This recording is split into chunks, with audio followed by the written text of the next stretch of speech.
Have your Bibles open to the book of John right now in the New Testament, Matthew, Mark, Luke, and John, and we're going to be in chapter 13. Notice here in John chapter 13, beginning in verse 1. Now before the feast of the Passover, Jesus, knowing that his hour had come that he should depart out of this world to the Father, having loved his own who were in the world, he loved them to the end. And during the supper, the devil, having already put into the heart of Judas Iscariot, the son of Simon, to betray him, Jesus, knowing that the Father had given all things into his hands, and that he had come forth from God and was going back to God, rose up from the supper and laid aside his garments. And he took a towel and he girded himself about. Then he poured water into the basin and began to wash the disciples' feet and to wipe them with the towel with which he was girded. And we'll get to his words here in this scene in just a few minutes. But for the time being, I want to look at the contrast between Jesus and Judas in this passage. You notice here that as Jesus is pondering the mission that he's been given by God, that he's considering the timing of all things, and that his death is at hand, even in the midst of that, knowing that suffering is about to come upon him, his main concern is still loving the Father and loving his disciples to the end. Contrasted so starkly with that is the attitude of Judas Iscariot, a man who has spent the last several years following Jesus about the countryside, witnessing and performing miracles, listening to teaching, the likes of which mankind had never heard up to that point. And here he is pondering his escape strategy from the room in order to betray Jesus. Two people who could not be any different. And I wonder though, how could Judas have gone through with this plan? As Jesus is washing Judas's feet, because it was all the disciples, right? It wasn't just Peter so memorably having his feet washed, it was Judas as well. It was all of the disciples were there. They had enjoyed the Passover meal, and now Judas has to look down at his master, his teacher, and what I certainly hope was his friend after all that they'd been through, washing his feet, all the while tinkering around in his mind, what excuse am I going to offer to get out of this room right now and go find the people who want Jesus dead? How could Judas have gone through with that? Of course, the first point that we need to make is that we might not have done a whole lot better than Judas. Even though the other disciples didn't betray Jesus in the same way that Judas did, even though they did not lead him into a trap of sorts to have his life given over to the chief priests and those who hated him, it wasn't that much farther along in the story that all of the disciples ended up abandoning Jesus too. Judas might have actively sought an opportunity to betray Jesus, but all the other disciples betrayed his friendship by running away when things got tough. Peter even, who we see, I think very rightly so, is the very best friend of Jesus, at least a very zealous and enthusiastic disciple of his, who says, well, I'll go anywhere with you, and I'd never abandon you, and I'd give my life for you. And Jesus stops him and says, before the cock crows, you're going to deny me 3 times, Peter. And all the rest of you as well. You will all end up abandoning me at some point. And we read about that in Mark chapter 14 and verse 15. And even though they all had bravado back in verse 31, they were arguing. We would never leave you. We would never abandon you. They all still ended up abandoning him. When the heat was turned on, they all ran away. So what was it about Judas that drove him to go a step beyond abandoning, beyond just denying, and actively, consciously betraying Jesus? In other words, from the title of the lesson, Judas, how could you? So was it his fate? Maybe that's the first question we need to ask. Was he just fated to do this? Was he destined? Was it inevitable that he was going to end up betraying Jesus? Because there are some passages that you read about Judas that sure make it seem like It was inevitable that this was what was going to happen. Now remember that Judas, like the other disciples, was handpicked by Jesus. Jesus knew exactly who he was getting when he selected his disciples. There was no surprises along the way. When Peter showed his zeal, complimented of course with sticking his foot in his mouth all the time, Jesus didn't suddenly realize like, wow, Peter, I didn't realize you'd be like that.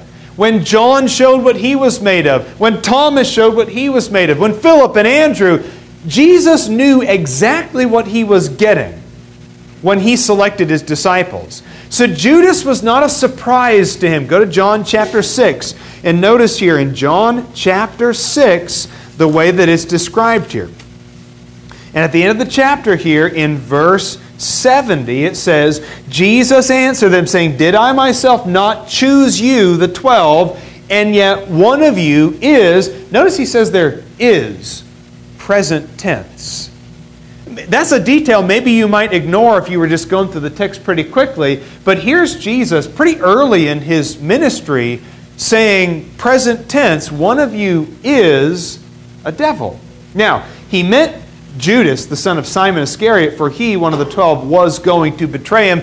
And John, the apostle, of course, has the advantage of writing with 20/20 hindsight.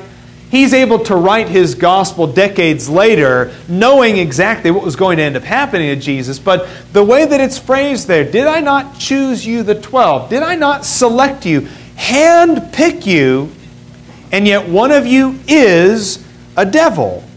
Now, this doesn't mean that Jesus caused Judas to go down this path. And this is an important point to make.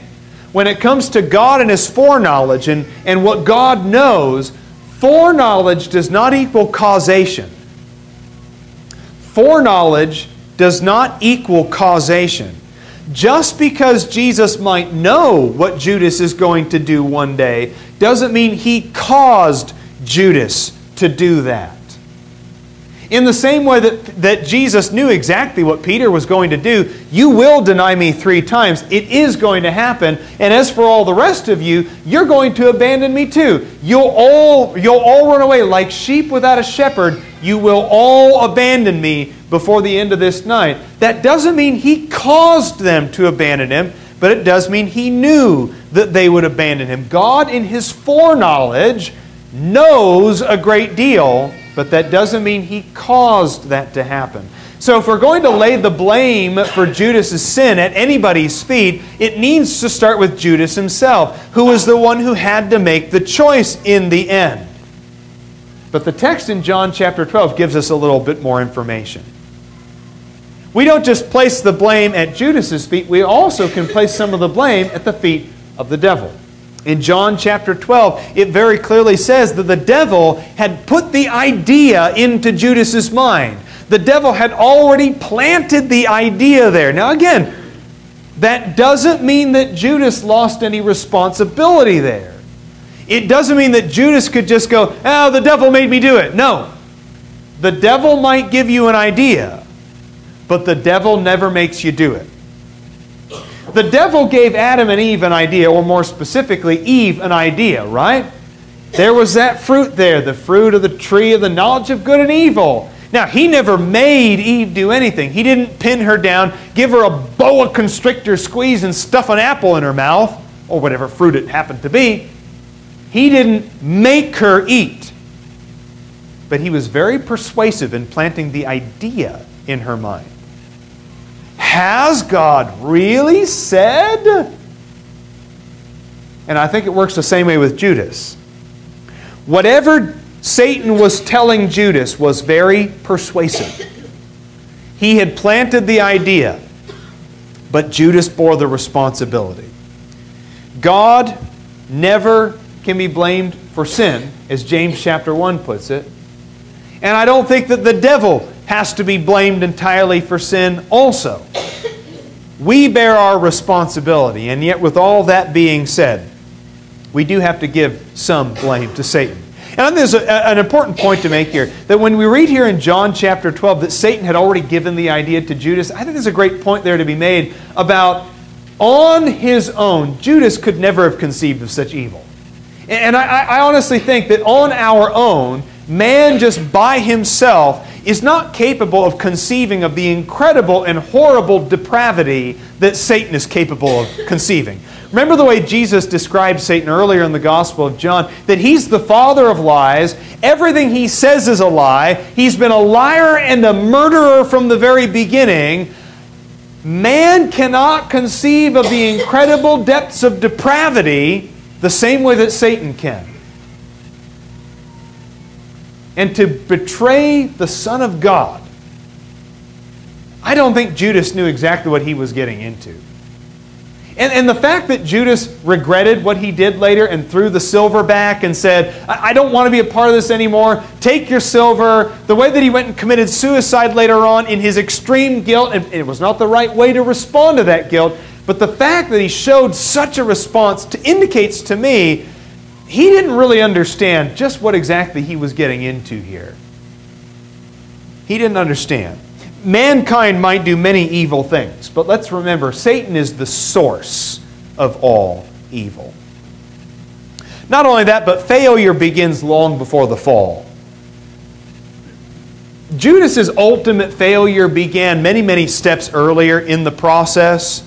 He made many mistakes that led up to his ultimate demise. It might have been the devil's idea to sell Jesus to the authorities, but it was Judas's weakened moral state due to a life of one bad choice after another that made him susceptible to the temptation. Now there's one anecdote here that we read about in the gospel stories here. In John chapter 12, verses 1 through 8. We'll read a couple of verses here just kind of by way of understanding here. In John chapter 12, beginning in verse 1, Jesus, therefore, 6 days before the Passover, came to Bethany, where Lazarus was, whom he had raised from the dead. So they made him a supper there, and Martha was serving, and Lazarus was one of those reclining at the table. Now, verse 3, Mary, the sister of Lazarus and Martha, therefore took a pound of very costly perfume of pure nard and anointed the feet of Jesus and wiped his feet with her hair, and the house was filled with the fragrance of the perfume. But Judas Iscariot, one of the disciples who was intending to betray him, and I like this, according to John's take on it, which I believe is correct in that John was inspired, this had already been happening for some time. Even back in John chapter 12, Judas was already, the gears were starting to turn. He was already starting to think about this. It says in verse 4, who was already intending to betray him said, why was this perfume not sold for 300 denarii and given to the poor people? Now he said this not because he was concerned about the poor, but because he was a thief, and as he had the money box, he used to pilfer what was put into it. And that seems like it's presented as a regular occurrence. That it wasn't a one-time thing where maybe he was in debt and borrowed from the money box, but that this was a constant skimming off the top that Judas was doing. Pocketing a little bit here and pocketing a little bit there and just sort of skimming off the top.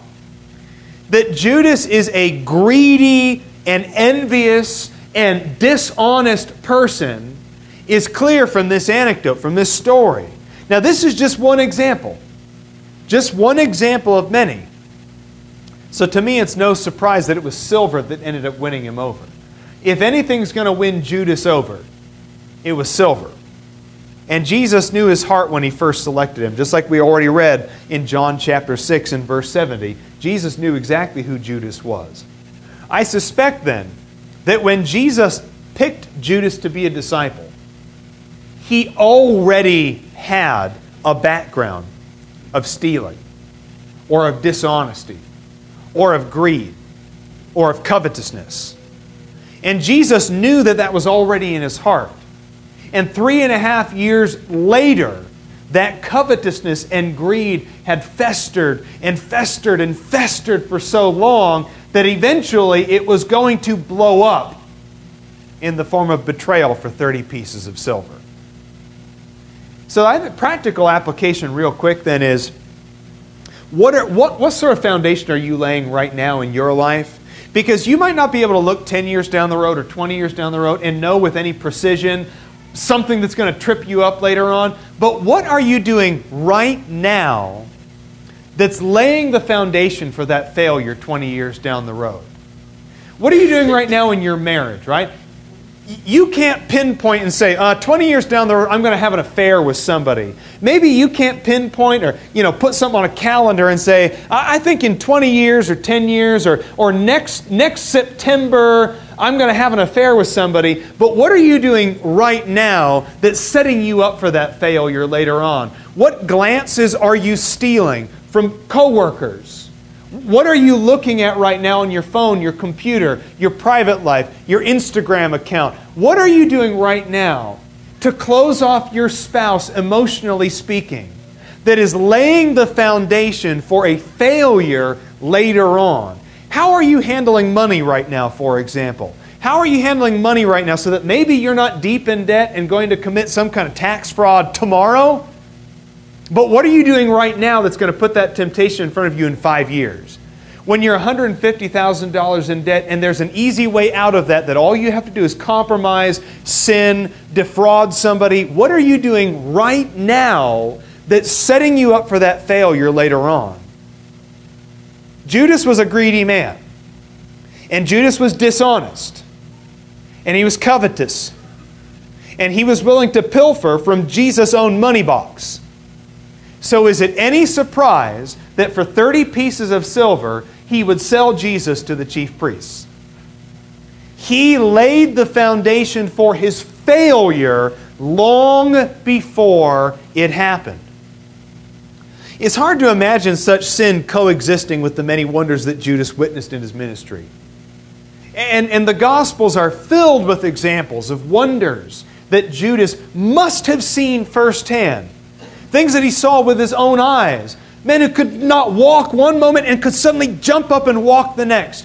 People who were blind one moment and could see the very next. People who were racked and suffering because of demon possession. And a moment later were of a right mind and sound body, living and acting normally. Think of all the things that he must have witnessed. But I'll make it even worse. Not just things that Judas witnessed Jesus doing, but miracles that he himself must have been performing. Judas performing miracles, you say? Yes. Go to Matthew chapter 10 and verse 1 and notice here. In Matthew chapter 10 verse 1. And having summoned his 12, right? Count them 12, all 12. And having summoned his 12 disciples, he gave some of them, most of them, 11 of them, excluded Judas. No, he gave them, 12 disciples, authority over unclean spirits to cast them out and to heal every kind of disease and every kind of sickness. Couple that with the examples of Luke 9 verse 1 and verse 6 and verse 10 as a parallel passage to that. And I would say with certainty, Judas Iscariot was able to miraculously heal people. Judas Iscariot, the future betrayer of Jesus, had miraculous abilities just like Peter, James, John, and even the Son of God. Judas not only witnessed miracles, Judas performed miracles. Truly, he had no excuse in terms of the evidence. Somebody who witnessed all that firsthand but could still go and betray Jesus, it still leaves you wondering, Judas, how could you? With everything at your disposal, how could you? All the things that you did and all the things that you witnessed and all the things that you saw, and in the end, it was just worth 30 pieces of silver to you. Judas, how could you? Well, let's get into a bit of explanation then. The most tragic part of the story of Judas is that it was never too late for him until he made it too late. It was never too late until he made it too late. Jesus didn't seal his fate. Even when Jesus looked at him at that supper and said, the one who dips the morsel in the bowl with me, that's the one who's going to betray me. And then it was Judas who dipped the morsel in the bowl, and Jesus looked right at him and said, I guess it's time for you to get going. And what you do? you go do quickly. That didn't seal his fate. Even that didn't seal his fate. Taking the money didn't seal his fate. Kissing Jesus didn't seal his fate. Weeping did not seal his fate.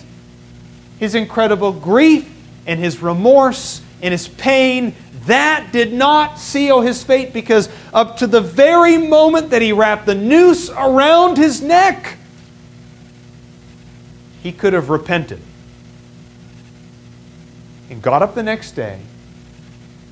He and Peter would have had a lot to weep about together. But the story of Judas would have been very different. His fate was not sealed until he sealed it. I think it's an important thing to think about then in practical terms. You're never too far gone.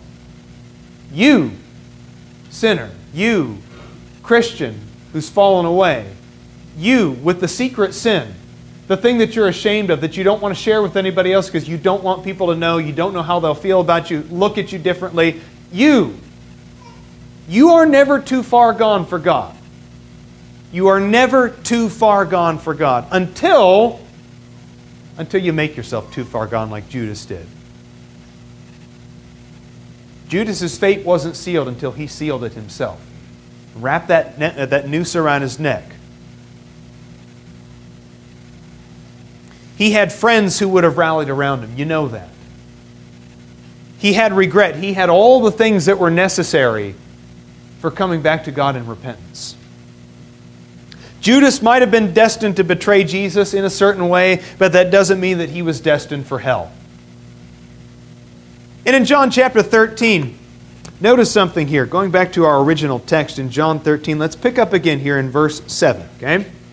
Jesus answered and said here, "What I do to you, you do not realize now, but you'll understand hereafter." And Peter said to him, "Never shall you wash my feet." But Simon answered, "If I do not wash you, you have no part with me." Simon said to him, "Then, Lord, do not wash my feet only, but wash my hands and my head." And Jesus said to him in verse 10, "He who has bathed needs only to wash his feet, but is completely clean. And you are clean, but not all of you." For he knew the one who was betraying him. For this reason he said, "Not all of you are clean." Now, that looks like an accusation, doesn't it? And I guess you could interpret it as an accusation. But I'm a little more optimistic than that. Rather than seeing it as an accusation, I believe this is an invitation to Judas, directed right at Judas. He's washing disciples' feet and talking about being clean from sins. And if I wash you, you are clean. And then he turns right to Judas and says, "But not all of you are clean." Now, what does that mean? It means if you want to be, you can be. It means you're not clean right now, but I am promising you, assuring you, inviting you, asking you, will you not be clean by me? I have the power to clean. I have the power to wash. I have the power to save. Judas, not all of you are clean right now. And you don't have to be filthy. And I believe that's an invitation to Judas, so that he could wake up the next day and not hang himself, but wake up the next day and come back to God and be as clean as God has asked him to be. What an invitation also. What an invitation. So Judas, how could you? How could you betray Jesus when He's done so much and shown so much and invited you to be a part of the cleansing that He offers so freely? Well, I'll give you some explanations. Now, these are a bit speculative, just speculating. Not because I believe that we need to shove some interpretation on the text. I'm doing this for practical application. Because maybe one or all of these explanations doesn't fully explain Judas, but maybe it explains you. Maybe it explains you in the way you've betrayed Jesus. And if we can see a little bit of ourselves in Judas, then we can learn something from him. Yes, even Judas, the one who betrayed Jesus and hanged himself because he had no hope anymore. Well, the first and simplest explanation of why Judas did it was because money talks. That's the simple one. Judas was a greedy man, and 30 pieces of silver is a lot of money. And maybe it was no more complicated than that. Maybe there's nothing more to it than that. That money talks. After all, why do people prostitute themselves? Because money talks. Why do people traffic women and children? Because money talks. Why do people cheat? Why do they rob? Why do they deal? Why do they push? Why do they gamble? Because money talks. In 1 Timothy chapter 6 very clearly says that because of the love of money, many people's lives have been ruined and many souls have been lost. So, maybe that's just the simplest explanation of Judas is money talks. But I think there's more to it than that. I don't think it was just about the money. Because his immediate grief afterward indicates to me that Judas was a deeper man than just being a covetous money grubber. The fact that when he realizes what they're going to do to Jesus, they're not just going to beat him up and send him away. Maybe that's what he thought at first. I'll make a little scratch on the side. Jesus will get beaten up a little bit and he'll go away a little wiser. Won't come back to the Passover next year. He'll learn his lesson and we'll all move on together. Maybe that's what he thought. But when he realized just how deep he was into this thing, when he realized it was blood they were after, death, crucifixion, he threw that money back and said, I don't want any part of this. That to me shows there was something more going on with Judas. Think about his name, Judas. It's a derivation of Judah. The most patriotic name that you could possibly think of in the first century. You know, in the first century, Judas would have been like naming your child George Washington Goodwin, right? An incredibly patriotic sort of name. Judas, obviously, it's a derivation of one of the tribes of Israel. It's the name of their homeland, Judea. It's also the name of some of their greatest leaders, their great heroes. Judas Maccabee, for example. Now, only just a few generations earlier seemed to be just all that in a bag of chips. Judas was a very patriotic, so it's possible that he was raised in a very patriotic household where his parents believed in the coming Messiah, that they believed the Messiah would remove Rome from the land, defeat their Roman overlords, and bring Judah back to a time of incredible spiritual, religious, and political prosperity. And then when Jesus just turns out to be like, you mean he's not going to be a king? Like a Julius Caesar type, or like an Alexander the Great, or like a King David? You mean he's just like a regular guy wearing regular clothes, preaching to dirt poor nobodies in Galilee? Expectation did not match reality for Judas then. And maybe he spent his whole life expecting the Messiah to be something that the Messiah just wasn't. And in his disappointment, he thought, at least I can recoup some of my losses and make a little money off of this Jesus of Nazareth guy. He's wasted the last 3.5 years after all. Maybe I can get something out of this. Maybe he was disgusted with himself for being the kind of hypocrite that Jesus frequently preached about. Because on more than one occasion, Jesus talked about the fakes and the hypocrites and the people just living for this life, storing up treasures on earth where moth and rust destroy and thieves break in and steal. And he was thinking about himself the whole time, because I am that person. I'm no better than the Pharisees, the hypocrites, the whitewashed tombs full of dead men's bones, clean on the outside and filthy on the inside. I'm no better than the Pharisees. And maybe after 3.5 years of listening to Jesus harp on him, Judas just got tired of it. Tired of feeling bad about himself, tired of self-loathing, tired of constantly feeling like he needed to make changes to his life, tired of not measuring up with the expectation and the will that Jesus has set up in his ministry. Just tired of it. And you know, some people just get tired of it. They get tired of feeling bad about themselves. They get tired of hating themselves. So instead of changing the right thing, as in their attitudes and behaviors, they lash out at the people who are telling them to change. Instead of changing their behavior, they lash out at the elders for being too strict and always getting on top of me about things. They lash out at preachers for constantly moralizing all the time. They lash out at parents for too many rules and too many regulations. They lash out at police officers and government officials and the president. And instead of making the changes that need to be changed internally in their own lives, it's just easier to blame somebody else and lash out at them. And I'll tell you what. When we are self-loathing, when we hate who we are and we're constantly reminded of how much we hate who we are by somebody else, we will do some very strange things.